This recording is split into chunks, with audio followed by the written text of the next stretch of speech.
Once again, welcome back to the Real Kens TV. You know, I get a lot of emails from viewers, questions about prison. Some have relatives in prison, some have been in prison.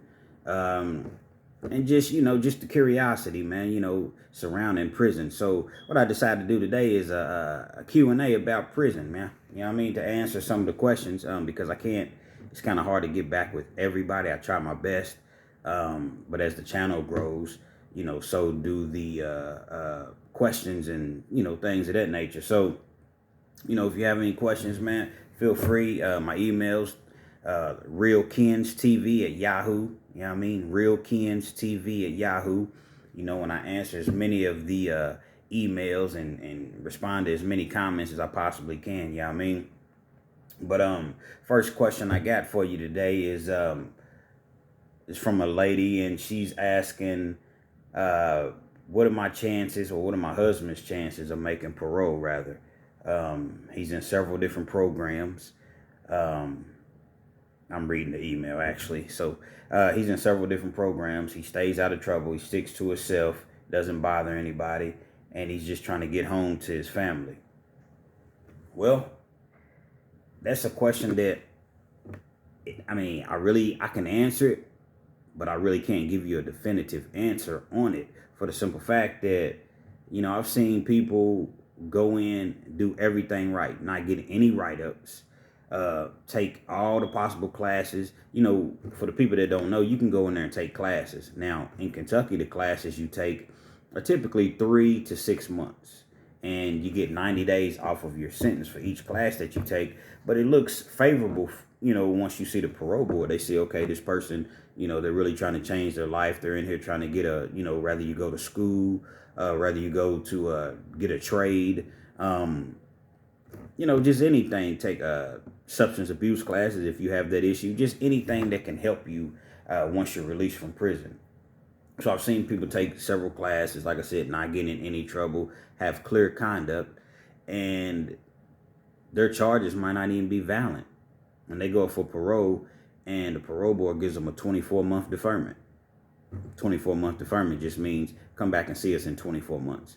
And I've seen people to go in there and then had all type write-ups, ain't took no classes. They might be in the hole when they see the parole board and make parole. So I think it's just one of those situations to where, it depends on how many people they need to let go that month and how they feel that particular day. So that's probably the best answer I can give you. But he's not doing any wrong. Tell him to, continue to do what he's doing, and it's going to help him before it hurts him. So hopefully that answered your question.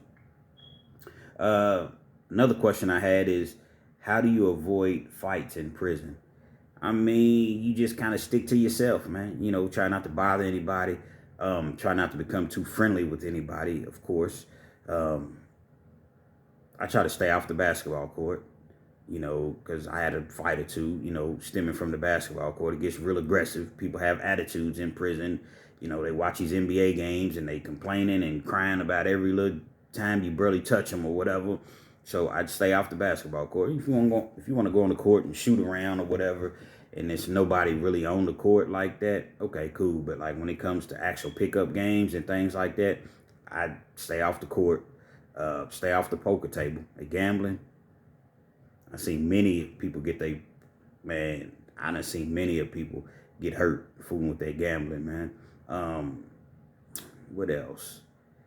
You just stick to yourself, man. The TV. Don't get caught up in the TV. Now here in Kentucky, you can buy your own TV. So if you have enough money, if you can afford it, you buy your own TV. That's a great way to just stay out of the way. But like in the TV room, it goes down, because you may want to watch the game.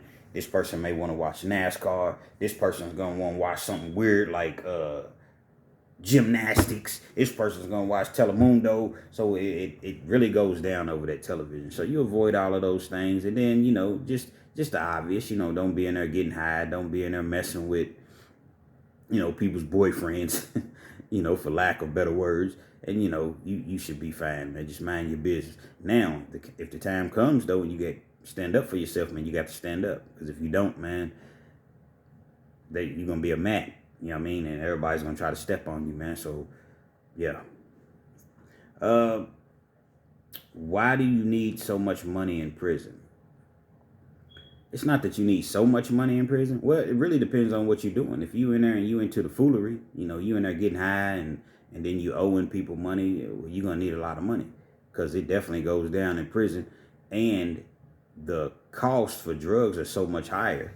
So on the streets, let's say you go get something that may cost you, $40, and there it's gonna be $200. But if you're avoiding all of that, you're not doing those things, just prison's like anything else. The food is terrible. The food is awful.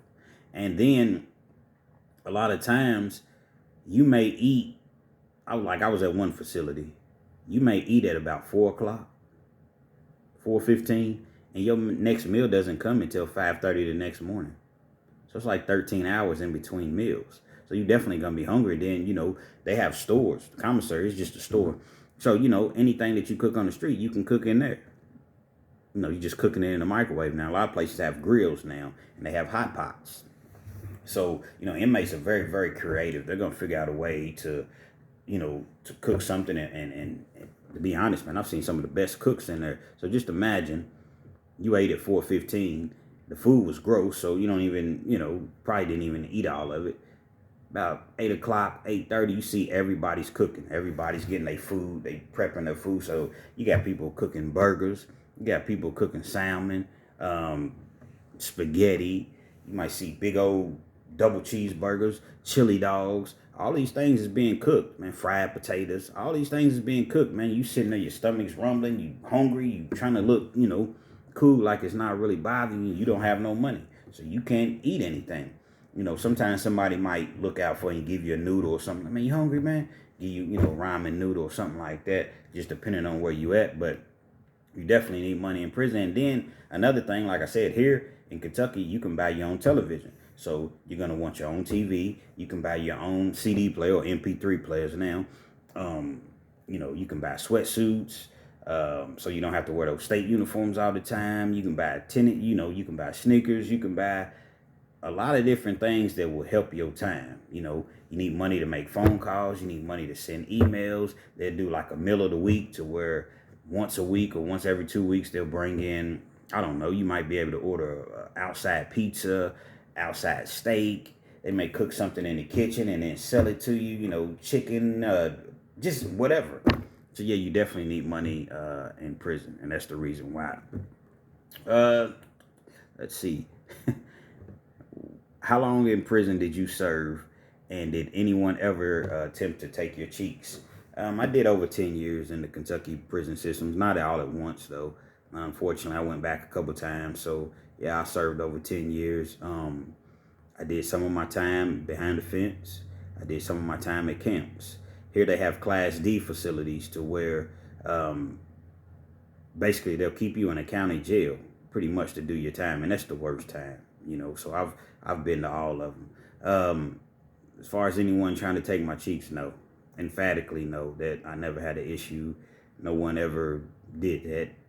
I never really seen anybody try to take anybody's cheeks. You know what I mean? But I've never really been to a maximum security where maybe a lot of that goes down.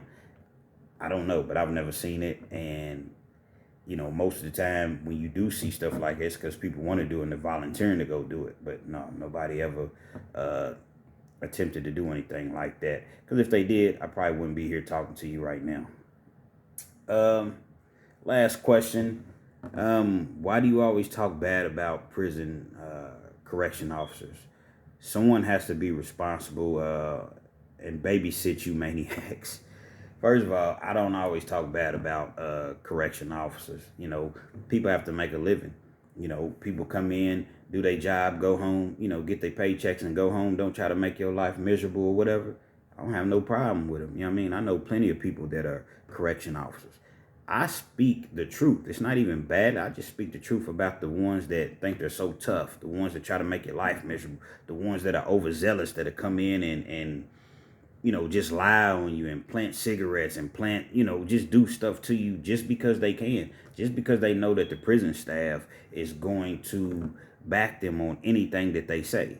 You see what I'm saying? Those are the ones that I have a problem with, because they don't understand that okay, yeah, we behind these walls or whatever right now, but guess what? I don't have a life sentence. Now, that's not a threat. I'm just saying I'm subject to see you out in the community someday, you know. So how you act in here, that's going to dictate how some people may act, you know, once they see you outside of here. I've seen plenty of correction officers, some cool, some that weren't cool. I don't say anything to them because I'm out now, and I don't have no time to be getting no charges, anything like that, and putting me back in that same situation. But I'm going to speak on it, and I try to speak for the voices, because a lot of times people get accused of doing stuff that they didn't do, and when they try to explain to the sergeants and the lieutenants, man, they're gonna ride with their COs, man.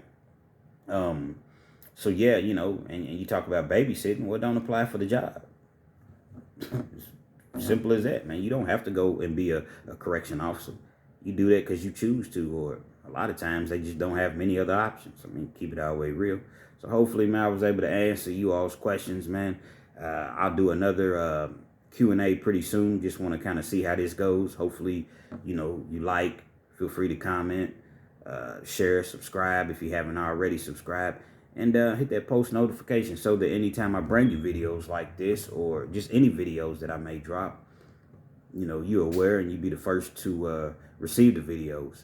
A new channel, constantly picking up new subscribers every day, so I appreciate you all. You know what I mean? Just help me grow the channel, man. You know, share the video. And, you know, anytime I drop these videos, if the notification's on, you're not going to know that, or if it's not on, rather, you're not going to know that I dropped a video. Real Kens TV, man. Look forward to hearing from y'all. Real Kens TV. Holla back.